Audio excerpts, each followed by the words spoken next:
అనేది ఒక floating city లాంటిదన్నమాట. సిటీ ఆన్ ద మూవ్ అంటా ఉంటారు. ఐఎన్ఎస్ విక్రాంత్ యొక్క పొడవు 262 మీటర్స్, 262 మీటర్స్ ఉంటుందన్నమాట. దాని యొక్క విడ్త్ 62 మీటర్స్ అన్నమాట. ఇది 2 ఫుట్బాల్ ఫీల్డ్ సైజ్ లో ఉంటుంది. అండ్ 18 ఫ్లోర్స్ టాల్, చాలా టాల్ అయింది కూడా అనమాట, చాలా పొడవైంది కూడా ఐఎన్ఎస్ విక్రాంత్. దాదాపు 1600 మంది క్రూ దీనిలో ఉంటారు. అండ్ విక్రాంత్ లోపల 16 బెడ్ హాస్పిటల్ ఉంది, 2400 కంపార్ట్మెంట్స్ ఉన్నాయి. And 250 tankers of fuel, 250 tankers, fuel tankers INS Vikrant carry చేయగలదన్నమాట. ఐఎన్ఎస్ విక్రాంత్ దాదాపు 30 ఎయిర్ క్రాఫ్ట్స్ ని హోస్ట్ చేయగలదు. అంటే 30 aircrafts Vikrant carry చేయగలదన్నమాట.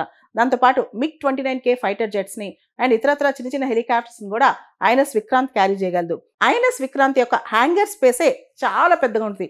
2 Olympic size swimming pools, అంత పెద్ద హ్యాంగర్ స్పేస్ అనమాట. అంటే దాన్ని నిలబెట్టి దాని మెయింటెనెన్స్, రిపేర్స్ ఇవన్నీ చేసే ప్లేసే చాలా పెద్దగా ఉంటుంది అనమాట. మెయింటెనెన్స్, ఆపరేషన్ చేసే ప్లేసే అనమాట.